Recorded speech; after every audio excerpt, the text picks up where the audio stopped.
Okay, Richard, could you pray for us? I'd love to. Lord, let the little children come to you because that's what we are. No matter we're close to 100 or just starting our days with you. And I thank you so much for Hamilton and pray that you would bless him and us and give him the grace and us the ears to hear. And if some of us are tired or hurting or whatever burdens our soul, I pray that you would give us by your spirit clarity and grace and mercy to understand well, for him to speak well. And I thank you for him that he's well studied, that this is his last time and he's going to get a break. And he has his good friend James coming in to lead us on in this study. And I thank you so much that we've all been, I'm sure, enlightened in so many ways and how complex this translation process can be, but how much we appreciate your word. And I pray that it would really help us to take more delight than ever in having your word available to us. So we lift him and ask that you work in us this morning, in Jesus' name. Call me him. Did I call you Hal? You Yeah, did. instead of him. It's okay. I know you know better. I know. Right. Yeah. I Okay. do the same thing to everybody. So we're going to tackle the third topic today, which is the use of the New Testament to translate the Old. And I'm going to be reading from the Bible-researcher.com website because when you do a search for these topics, his site comes up a lot, and he's actually quoted in some people's articles on how to choose a Bible translation. So he's rather influential. And if you go read articles on his site, he'll say things like it's the RSV or the Net Bible are unchristian and liberal, unevangelical for translating certain Old Testament passages the way they do. And so he says that the RSV was not accepted by evangelicals because they didn't translate Isaiah 7:14 with virgin, and a virgin will be with child. And so that's true. That is why the RSV was rejected primarily. And so, but I think it's a little divisive what he says, but he does have really good statements about what a lot of people believe, and it's helpful to read what he says. And I can't know what the translators of the New American Standard or the NIV or the NLT or the ESV or the CSB, I guess we could ask James, what were they thinking when they got to Isaiah 7:14? But I know what the Net Bible translators discussed, and our discussion was, are we willing to go with young woman since that's what it means, we think? And, you know, will people reject the Net Bible because of that? And the things that were said were, well, we're not interested in selling Bibles. We just want to be accurate. Now, whether or not we're the most accurate about that is not the question. It's just that was our discussion. We were wrestling with, do we risk getting rejected by evangelicals, or do we go with what we think is correct? And so I don't know what the other translations, were doing. Were they afraid to translate it, young woman? And they just played it. When you're done. Okay, did they just play it safe? And so I don't know, but what happened with the HCSB, James? Why don't you go through yours first, and then I'll chime in. At the end?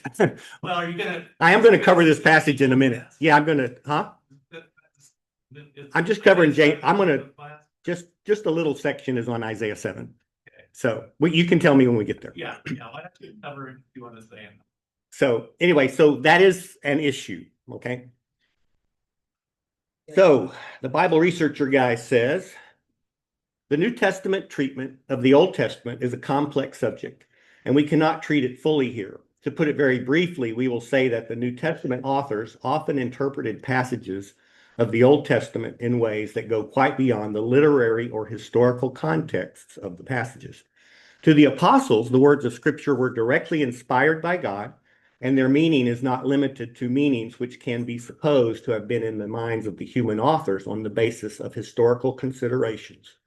God is the author, and like a novelist, he knows the end of the story while he is writing it, and he foreshadows the end in various ways throughout the story, even from the beginning. Having this view of Scripture, the apostles assumed that its words carried some meanings that point beyond the immediate context. And by the Spirit of God, they identified some of them, including a number of mysterious prefigurations of Christ. I think that's well said. Okay. He says their meaning is limited to meanings. Their meaning is not limited to meanings which can be supposed to have been in the minds of the human authors on the basis of historical considerations. So when the prophet spoke, he was talking about something near, and he might not have even known about what was going to happen in the far distant future. Okay. And so the New Testament authors, looking back, saw the far distant application or interpretation of what was said. Okay. So the issue is, I think we all agreed with that. The issue is what he says next. Are the New Testament interpretations true or aren't they? And in connection with them, can we not speak of a fuller sense intended by God from the beginning? And if we can, is it really proper for a translator to render the text in such a way that this sense is excluded? Okay. So we all agree that the interpretations are true. That's not the question. We all agree that there's a fuller sense intended from God from the beginning. But I think excluded is too strong of a word here. Okay. If it's not obvious it's about the Messiah, it's not excluded because the New Testament author explains the secondary meaning. Why do I title this spoiler alert? How many people have watched the Monk episodes or Hallmark movie mysteries or Murder, She Wrote? How many episodes start with the video of the murderer killing the victim? Right? Yeah. 0. Okay. So if you were to go to a Hallmark movie with Mr. Bible Researcher, in the first scene, when you see the victim on the floor, he'd say, the jealous assistant did it. And he would ruin the whole movie. Okay. That's what he's saying. We need to go back to the Old Testament and we need to put into the Old Testament translation something that makes it clear this is a messianic prophecy. Okay. He even said, God is like a novelist who knows the whole story. He goes and reads the last chapter first, and then he goes and changes the first chapter. Okay. So that's my analogy. I don't know if it fits that well, but that's kind of what it seems like to me.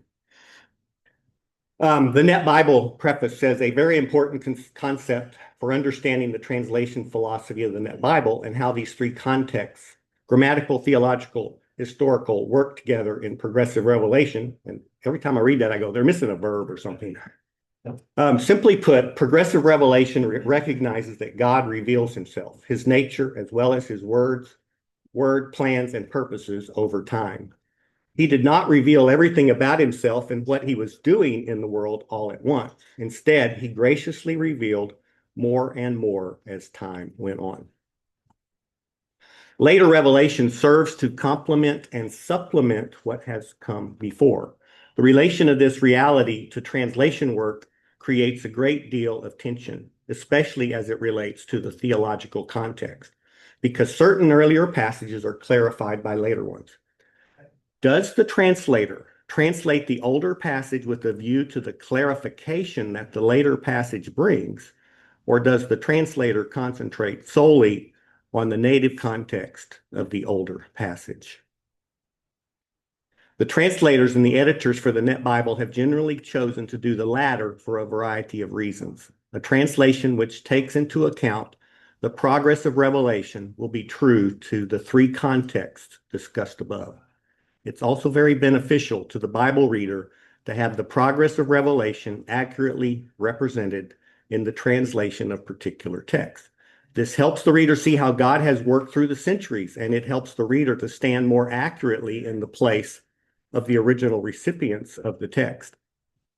Both of these are very instructive and inspirational, and they help the reader to connect with the text in a more fulfilling way. Okay. So they're basically saying we're going to try to preserve the progress of Revelation. It was vague in the Old Testament. It had a different meaning in the Old Testament. Okay.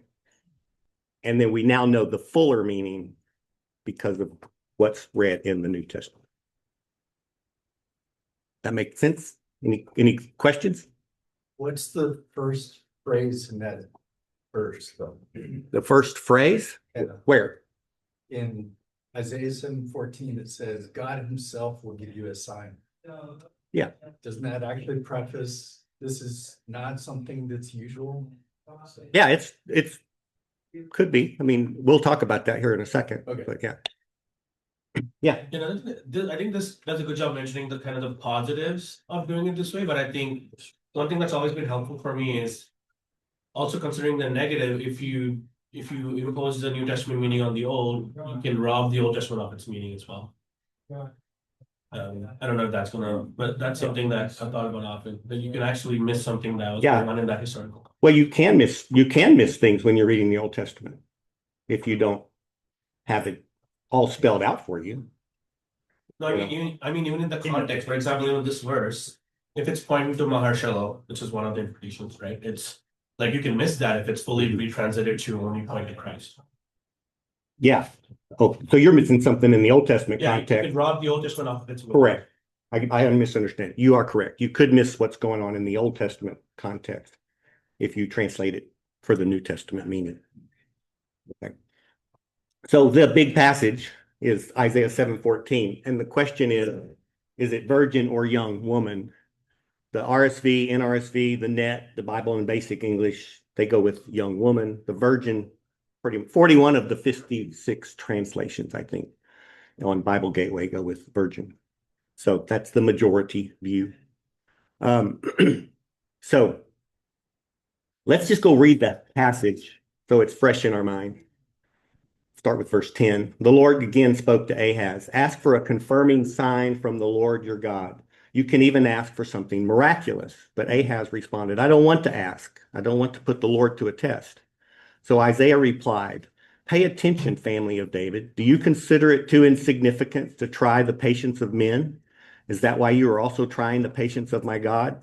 For this reason, the Lord himself will give you a confirming sign. Look, this young woman is about to conceive and will give birth to a son. You, young woman, will name him Emmanuel. He will eat sour milk and honey, which will help him know how to reject evil and choose what is right. Here is why this will be so. Before the child knows how to reject evil and choose what is right, the land whose two kings you fear will be desolate. The Lord will bring on you, your people, and your families, your father's family, a time unlike any since Ephraim departed from Judah, the king of Assyria. So, some thoughts I have about this.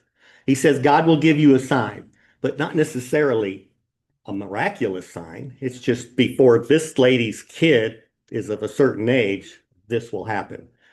If that happens by that time frame, then the prophecy is true, right? Second, he says, look or behold this woman. Whenever you say that, look and this, it's the lady's present, okay? They're at the place where the water supply for the city is, checking on it for the upcoming battles or whatever. And so she's standing there on the sidelines and he says, look, this woman, okay? Then he uses the word Alma, which, we've learned you can't say the literal meaning of a word is, but we've settled on you can say it usually means, right? Well, usually Alma means young woman, and usually Betula means virgin. So if we just want to translate it as its usual meaning, we would go with young woman, okay? So why did the ESV feel they needed to change the RSV? Okay, that was the usual meaning of the word, right? So that would be my question. Fourth bullet. The Hebrew construction actually says she's already pregnant. The Bible for Basic English actually says a young woman is now with child. Okay. And I don't know why the Net Bible didn't go there. Is that a bridge too far? We just were willing to change virgin to young woman and not say this pregnant young woman. Okay. But there's so much ink spilled on this passage. We aren't going to solve it in this class, but just last week, I formatted a 25-page article for the Journal of the Evangelical Theological Society journal. And it's all about, this. And he's quoting Hebrew scholars who say she is already pregnant. Okay. And they go, so this has to be a virgin birth. Okay. So this lady over here this virgin is pregnant and will have a child. So that's what they're trying to say. And then I'm going, well, so is there two virgin births? There's the one here in Isaiah's time, and then there's the one with Jesus. I go back to what Breck said. Breck's not here, I don't think, but if we got angels, evil angels becoming human, that kind of denigrates the incarnation. I'm like, if there's two virgin births, that would seem to me to be a problem. So I'm just saying, there's so much arguing about this passage that even to this week, people are still writing stuff about it. Okay, so I think it's significant too. In the next bullet, he switches to the second person singular. You will name him Emmanuel. We're the only translation that does that. All the other translations basically go, and a virgin will be with child, and she will call his name Emmanuel. It sounds like they're quoting Matthew. They're bringing that language into this passage and not translating the Hebrew that you will name him. Okay.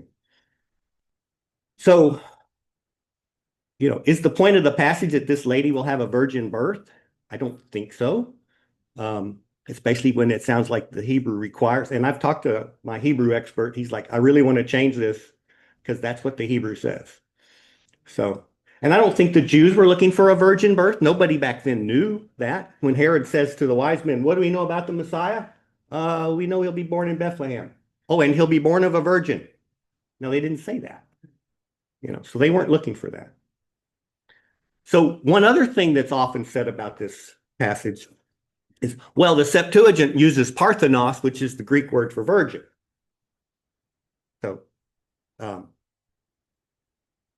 So that made me find another passage, Isaiah 61:1. The Spirit of the Sovereign Lord is upon me, because the Lord has chosen me. He has commissioned me to encourage the poor, to help the brokenhearted, to decree the release of captives and the freeing of prisoners. That's what all the English versions say, except the Living Bible. Okay. So the Hebrew there uses the word freeing, uses the word for open, which usually means opening the eyes. Okay. Well, if you're a prisoner in a dungeon and you come out into the light, you can see again. So that word open is usually used of healing blind people. Okay. We got the word prisoners here, so we know it's about prisoners. So why did the Septuagint translate it healing of the sight, recovery of sight to the blind? And then why did Luke quote the Septuagint in Luke 4? Okay. And if Luke quoted the Septuagint in Luke 4 and said recovery of sight to the blind, why did not all the English translations go back and translate Isaiah 61 as recovery of sight to the blind? Right? Because that's the argument. We translate virgin because of the Septuagint and because of the New Testament quoting the Septuagint, but we don't do it here. So that's rather complicated, but it's rather inconsistent in my mind that you would, if you're going to do it in Isaiah 7, I think you should do it in Isaiah 61. And the only one that's consistent, believe it or not, is the Living Bible. So, and I think they're wrong, but they're consistent. Okay, does that make sense about the correspondence between? Yeah, yeah. They have, No, the old Living Bible. So, like I said, this is a really tough passage. There's a lot of issues. When you're looking at the immediate context, it sure looks like Isaiah's talking about this young pregnant lady that's going to have a child. And before he's of a certain age, these enemy kings are going to be destroyed. Matthew looks back and sees this and the secondary meaning of Alma. and Emmanuel, God with us, and he sees we have truly got God with us, and he knows it's a virgin birth, and he uses that passage, and so we get the fuller meaning. Okay. So that's a possibility that it's just young woman, and those are some reasons why. This is not a big passage, but when the NIV says that he will crush your head and you will strike his heel, the Hebrew word is the same word. Why did they translate one as crush, one as strike? Okay. Isaiah, are you done with the? I am. Oh yeah, I forgot to ask. What? Okay, let me, is you asked why other translations go with version, they're modern translations, including the NIV and other CSB. Yeah, it is a difficult issue, and I think everybody agrees that the Hebrew word means young woman. But in that context, a young woman that's marital age would be a virgin. Yes. In that culture. In that culture, correct. But today, a young, unmarried, marriage age, unsaved woman most likely is not a virgin. And so when you say young woman in our culture, there's no idea of virginity there at all. Correct. And in fact, almost the opposite. But in that culture, a young marriageable age would be a virgin. So you risk miscommunicating in a way by saying young woman, because in that context it would have been a virgin. So I think that's one reason why people go. Right. Plus, we know the reaction of evangelicals to the RSV. Yeah. You didn't mention the one case where the pastor ripped out this passage, RSV, and burned it in the pulpit. Oh. Yeah, there was a lot of outrage. And so, evangelicals have that memory. Right. Are familiar with when the RSV came out, Yeah. which was a long time ago. Well, the problem I have with that is she's already pregnant. Okay, according to so many Hebrew. It's the HGSB. Huh? It does. I don't know that she's necessarily pregnant yet. I'm just. She will conceive in the Yeah. HGSB. So No, I'm just saying the Hebrew grammar from several people that I've read are like, this is normally she's pregnant. It's the same exact thing with Manoah. That's not the right.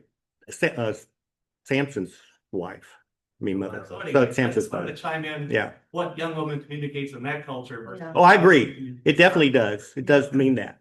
But if she's already married, then she might not. We don't know that though. Yeah. I want to add on to what James is saying. The word Alma actually comes from Elma, and Elma means veiled. A woman would be veiled when she was under 13. Mhm. She was only allowed to take the veil off after she was betrothed. So she's Yeah. not even betrothed. Okay, and so she's I pregnant. would have to Or she question, will. I would have to question the root fallacy of going back to something like that. Is that really what is going on with the dear etymology of the word? So, But not even the word, just the culture at Yeah. the time of Isaiah, 700 years before Christ, a veiled woman. She's not even a woman in our day and age. if I was I haven't actually heard the concept that she was veiled in any of the things that I've read. That's actually where So- Parthenos comes from too. So, yeah. Like a Burke. There's, like I said, there's so much written about this. It's hard to be an expert on this topic. And we're taking exception to sour milk, Yeah. which comes after. But I do agree that progress of revelation, Right. heightens what the sign points to. Yeah. But the sign is always lesser than what it points to. That's Right. the case with all typology in the Old Testament. Yeah. So there's So- the type, there's the sign, then there's the fulfillment. And the Mhm. fulfillment is always more elevated in a sense than Right. what's there historically. And that's the case here too. Yeah.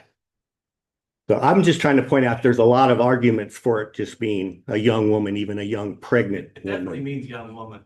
you There's know, no doubt about that. Yeah. But it's just what a young woman meant in that culture. right? Yeah. And true, if she's not married, then she would be a virgin. Okay. So the idea here with Genesis 3:15 is he will crush your head and you will strike his heel. It's the same Hebrew word, so why are we going with crushed and wounded or crushed and strike? It's because of our New Testament theology to know that Jesus crushed the head of Satan, right? And so we're kind of reading our theology back into the passage. And so it probably should be just strike, strike, or like the ESV said, bruise, bruise. And of course, you could argue striking the head is more damaging than striking the heel, unless you're Achilles. But, but I think that comes from knowing stuff we wouldn't normally know in the context of Genesis 3. But crush sounds better. Huh? Crushed, it sounds like it does. Yeah. It does sound better. Because we know that's what happens. So we've already been to this passage a couple times, but this is also another one that comes up in the discussion of, do we change the Old Testament to match what's in the New Testament? And this really is a combination of the gender inclusive problem and the Old Testament, New Testament problem. And so, of what importance in verse 4 is the human race, of what importance is mankind. Jim pointed out the Ben Adam, son of Adam, talking about descendants, and I'm thinking future descendants, but really what Ben Adam is saying is, you're a son of Adam, you are a human. Okay. And so, that seems to be the meaning in this passage. Is it's a creation language. God created humankind to take dominion. Okay. So if we translate it that way in the Old Testament, without man and son of man, then when we get to Hebrews and we want to translate it as what is man that you think of him, son of man that you care for him, then we've lost the connection.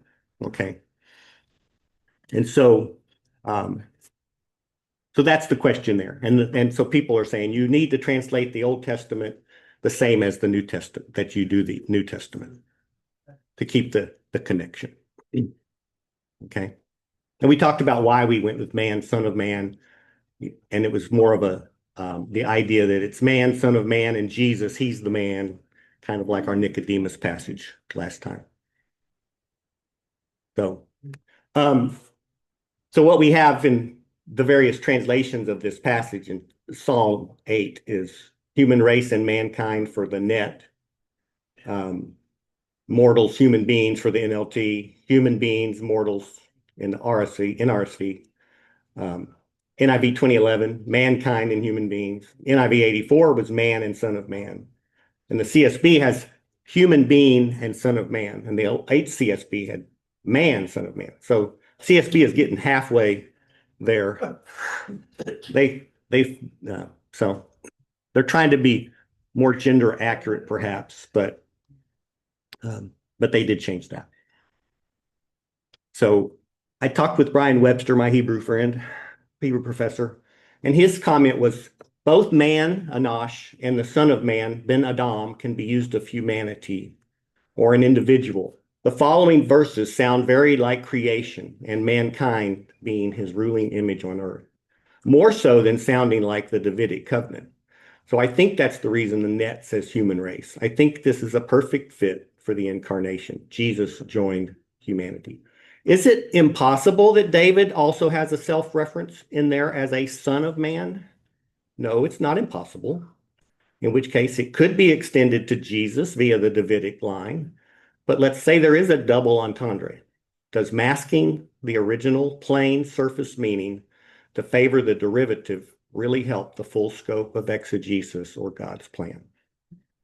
Okay, so that's sort of the progress of revelation thing, I think, that he's trying to say. We don't really know all this yet when we're translating the Psalm. So should we be true to the context or including everything we learn in the New Testament? Is that the idea of a progressive revelation thing, historical, Right. biblical theology? Another passage, Genesis 22:18, RSV says, by your descendants shall all the nations of the earth bless themselves because they have obeyed my voice. The ESV changed that. And in your offspring shall all the nations of the earth be blessed because you have obeyed my voice. And the Bible researcher guy comments on this and says this passage in the RSV is a good example of that version's tendency to interpret the Old Testament without reference to the New Testament. The true Christological meaning of the blessing and the prophecy given here is simply ruled out by the RSV, though it is practically required by a New Testament passage. See Galatians 3:16. And Galatians 3:16 says it's not descendants plural, but descendant singular, referring to Christ. Okay. And so he says, which interprets the blessing of Abraham as a prophecy of Christ. The ESV restores this interpretation on the authority of the Apostle Paul. A similar revision is made in the related passages in Genesis 12:3, etc. So Could you go back one slide so we can see? we're going to go back to it going the other way. Why did I underline the ESV restores this interpretation? What have we been told over and over again? They don't do any interpretation. They just translate the words, right? But every single place that the RSV and the ESV differ, every one of these passages, they're different. Okay, so they're interpreted. So, so we're back to those verses. What did you want to point out? Oh, no, I was just thinking the operative portion of this verse is actually all the nations. That it's actually all the Gentiles. Mm-hmm. So everybody that doesn't already follow the word of God are gonna get blessed. Yeah. Well, since you bring up are going to get blessed, I noticed when I'm in this verse that it says in the RSV that they will bless themselves.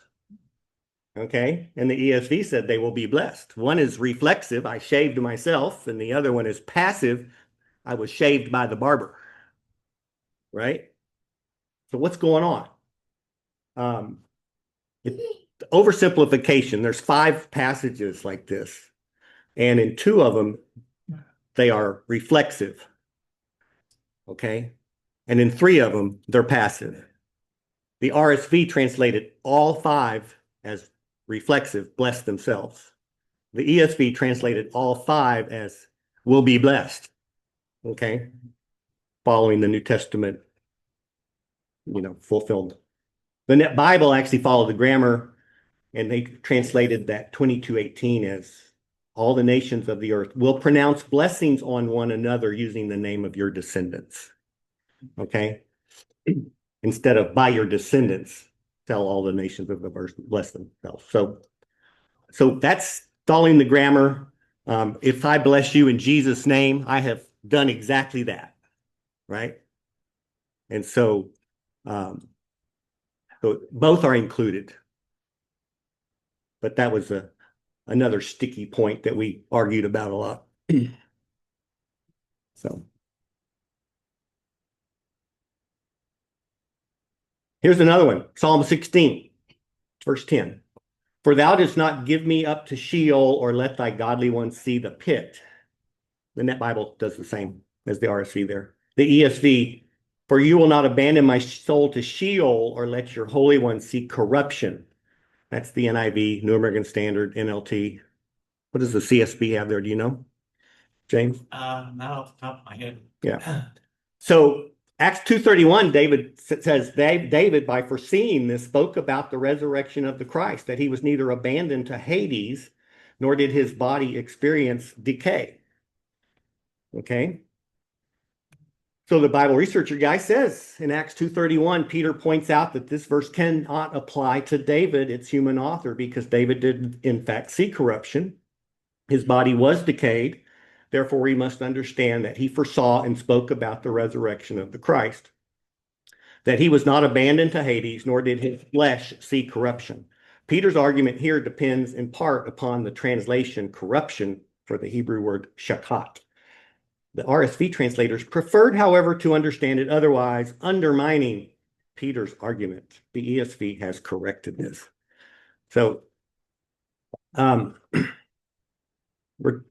don't think they're undermining it. Again, I think this is a deal with the Hebrew parallelism. What is parallel with Sheol? Okay, it is the pit. It is hell. Okay, The usual meaning of the word shakat is pit, okay, or Sheol or hell. The secondary, only used one other time in the whole Bible, meaning is corruption in Job 3:22. Okay, I think so that's a good example. Hampton, that's it. It is, I think, a good translation. But when we say corruption, I'm not sure it communicates that idea that it's basically physical decay of the body. So that's yes, that's what this meant. yeah, That's that's what he meant by corruption. right. I don't know if I should have mentioned that. I'm glad you brought that up. Yeah, we're not going to rot in the grave. Right.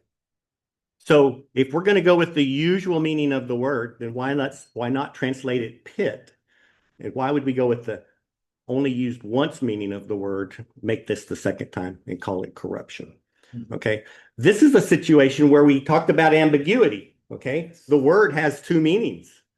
We can't go there. We can't get both of them in the English. So I got to choose the immediate context of what David's talking about over the future context that is going to be applied to Christ. Okay. I think pit is a good translation for this one. And what you do in the pit is you decay. Yeah.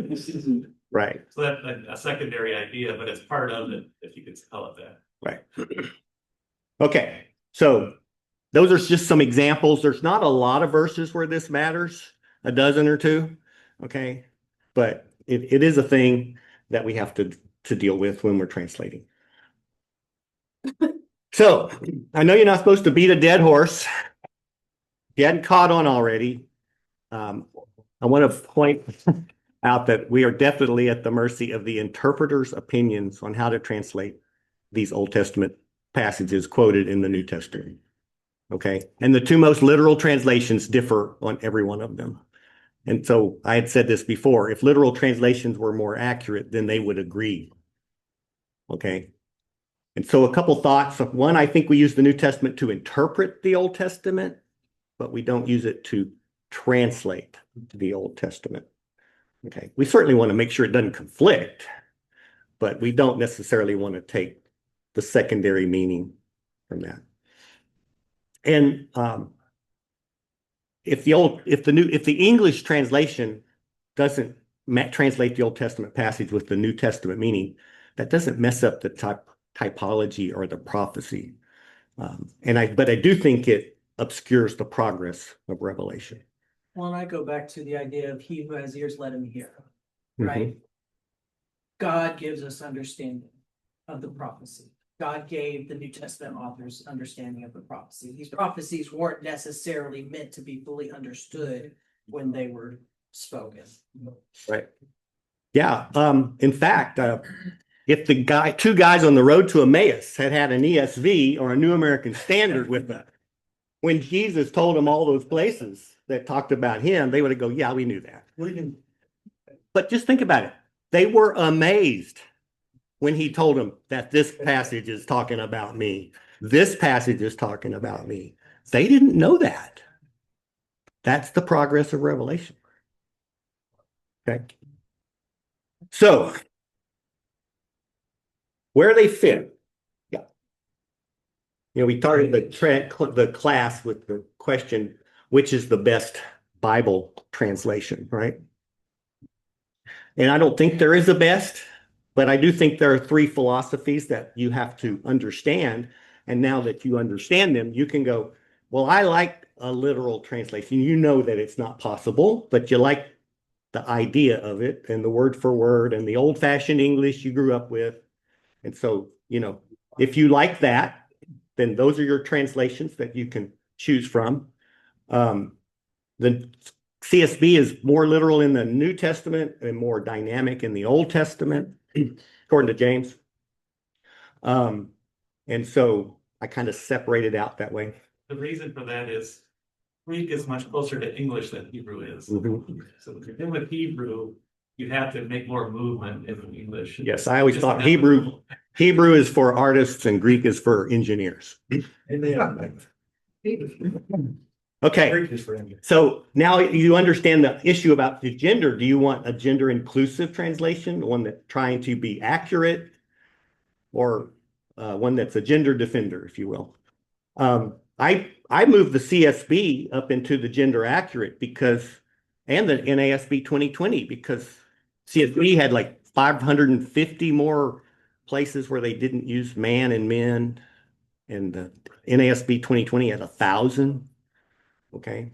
NASB 2020 had 131 more brothers and sisters than the older NASB. So, and then if you like the idea of preserving the progress of Revelation, then you kind of have three choices: RSV, NRSV, and the net. Okay. And if you do like having the New Testament influence the Old Testament translation, then those are the ones that you can choose from. So if you like literal, gender defender, and Old Testament uses the New Testament, you got lots of options. If you want dynamic, gender accurate, and the Old Testament stands alone, there's one option. So you have to pick what's important to you. And so there is not a best, but I think these show the strengths and the weaknesses per your opinion of what you like best and should help you be able to choose. So I think you need to do a lot of comparison, compare the different translations when you're doing your study. But I don't want you to be dismayed that we can't know what the Word of God says. And I think you could easily walk away from this course with that idea of how can we possibly know? But if you'll remember far back, the first three classes were about how we are sure about our Greek and our Hebrew. We know what they say. The issue is there's always something lost in translation. Okay. And so we've been told for so many years that, literal translations are more accurate because they're word for word and they leave the interpretation up to us. And that gave us a sense of certainty, right?